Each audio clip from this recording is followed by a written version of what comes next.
Franco Finn here atop the beautiful Fairmont Hotel in San Francisco. We've got a picturesque view, and I've got our special guest here with me, Sir Patrick Stewart. Do I call you sir? Should I call you captain, or should I call you professor? Oh, I'd rather. Sir. Captain is a fiction. I was never ever a captain, really. No, you can call me Sir Patrick. You can call me Patrick. It's your call.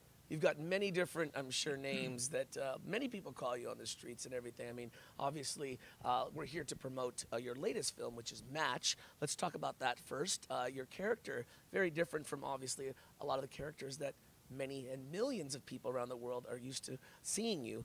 Talk about Tobi in this character in Match.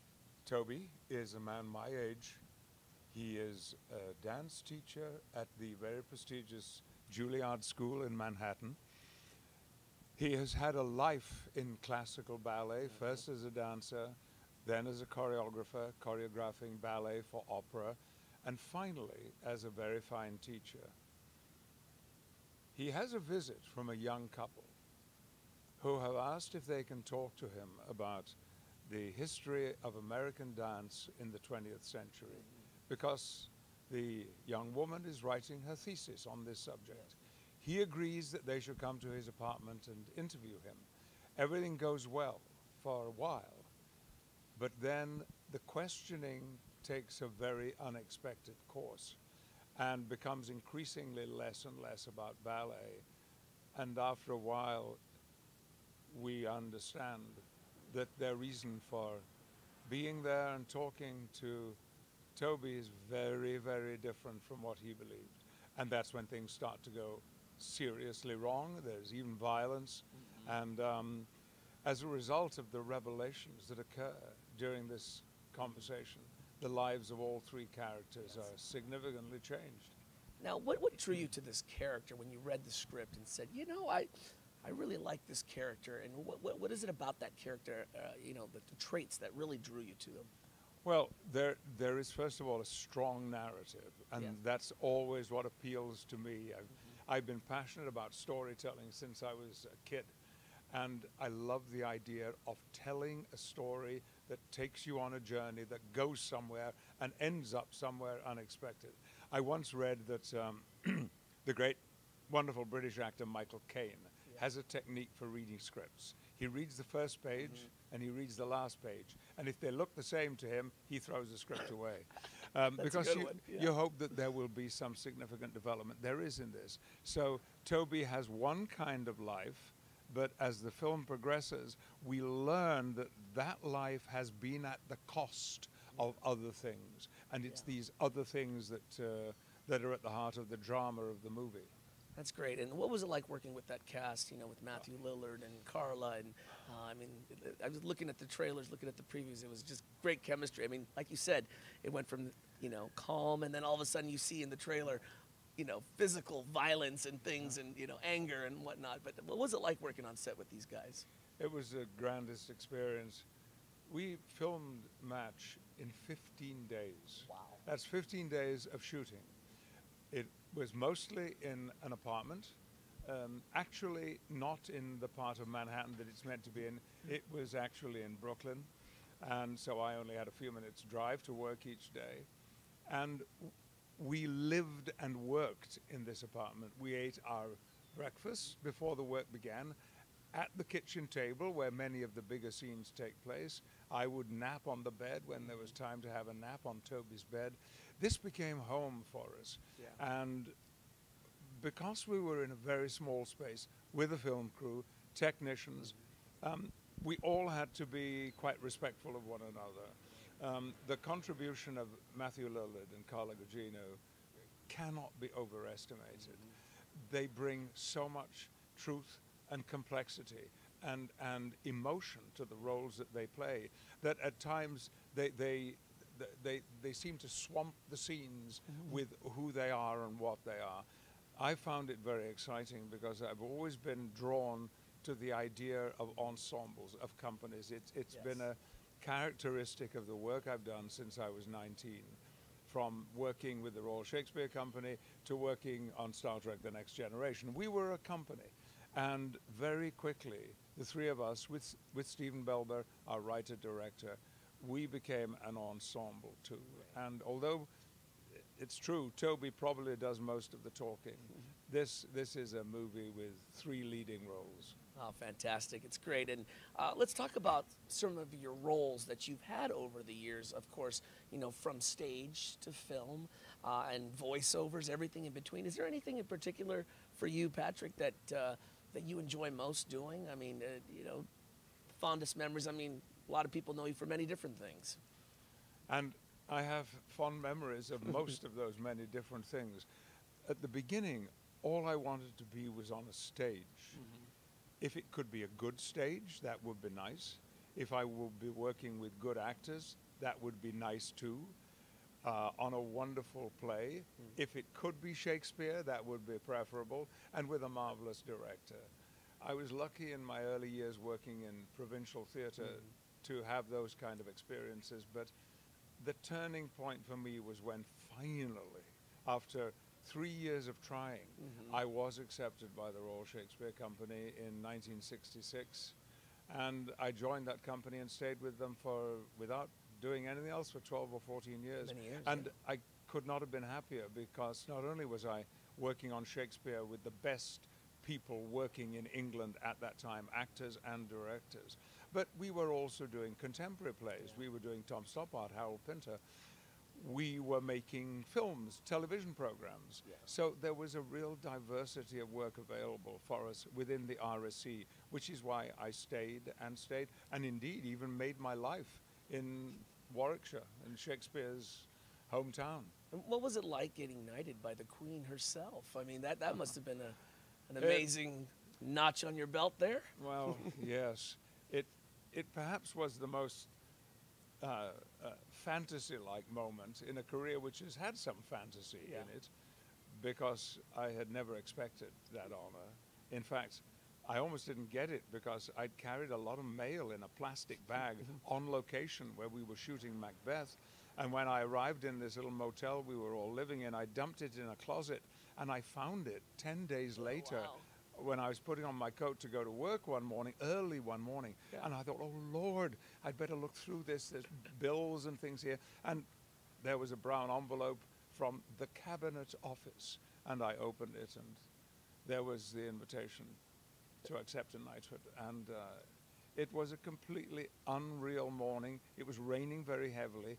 The room I was in was brown everywhere. The letter said, under no circumstances must this information be shared with anyone else. I couldn't tell anyone. That morning on the set, we were shooting a big scene with all the cast there, and I wanted to rush on and say, guys, you'll never guess what's happened.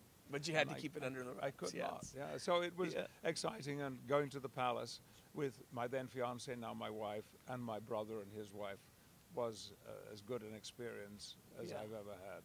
Well, let's talk about some of these roles. Let's go back a little bit. You know, Star Trek: The Next Generation. Everybody knows you as Captain Picard, and then you have the X-Men series on film. You know, you've been to Comic-Con and everything like that. There's such a contrast, especially with your character that you're playing here versus your superhero type characters. But you know, how do you respond when Trekkies come up to you, or those, you know, diehard X-Men fans come up and they say, "Hey, Professor," or "Captain," or whatever? I mean, do you get into character with them and joke around, or what's it like? Oh, no. Getting into character days are over. But I am always delighted when people are kind about that work. We work very hard. 7 years and 178 episodes of Star Trek. It was intense. We put everything into that. We wanted it to be the smartest, the most interesting, the most challenging show on television. And to find that even now people are still talking about it gives us real satisfaction. It does get a little bit unnerving when somebody who appears to me to be a middle-aged man says, "Oh my Lord, I have been watching your show since I was a kid." And I think, oh God, how old am I that this person has grown old watching my show? That's funny. Let's talk about some Bay Area connections that you had here. Matter of fact, I remember at Santa Clara University in 1998, you did the commencement speech. It was one of my friends who graduated that year, and you were there. But more importantly, you had a stage production at the Berkeley Repertory Theater with Sir Ian McClellan. So talk about that. It was called No Man's Land, right? It was No Man's Land by Harold Pinter, a play that I had wanted to do all my life since I saw the great actors John Gielgud and Ralph Richardson do it in London. Ian didn't want to do it, but I never let go of my ambition to do it with him, and I worried him and worried him and worried him and beat him into submission. Fell in love with the play too. We also wanted to revive Waiting for Godot, which we'd done before. We knew we wanted to bring both productions to the United States, but then a penny dropped, and I'm not sure how or where with which one of us it did. Hang on a minute. There are 4 characters in these 2 plays, and they're all male characters. What if the same 4 actors played the 4 characters in each play? So we created this idea of what became known as 2 plays in rep. And when we went to Broadway, we would do 4 performances of one, and then on a Wednesday at a matinee, we would switch them. One in the afternoon, a different one at night. Then we'd switch them back again on the Saturday. But Waiting for Godot we'd done before, and we thought it was unfair on the other 2 actors, the brilliant Shula Hensley and Billy Crudup, to start this project where we had an advantage. So we said, let's start with the Harold Pinter play, No Man's Land, and let's do it out of town. Well, we were invited by Berkeley Rep to open the production, to rehearse it and open the production there. And it just proved to be the best possible experience we could have had. So good, in fact, that Broadway, as exciting and fantastic as it is, the audiences at Berkeley had been extraordinary. And I think we were a little sad to have to say goodbye to those audiences when we went to New York. Well, you know, from stage to screen, I'm going to close with this. Viral videos, it's a whole nother aspect to social media and everything. I know you've heard it many times, but that holiday video with the hat, with your wife making you wear a silly, and your expressions and everything like that went viral. Your ice bucket challenge, you drinking, you know, and cheering, you know, to basically the ice bucket challenge and writing a check. I mean, those went very viral. As we close, a little fun humor here. Talk about what you thought about that whole thing. I was a reluctant participant in social media. I had resisted it for years. I thought it was somehow faintly juvenile and self-aggrandizing. But the head of my wonderful PR company, who I've worked with for 25 years, took me out to breakfast and literally said to me, "Honey, it's time."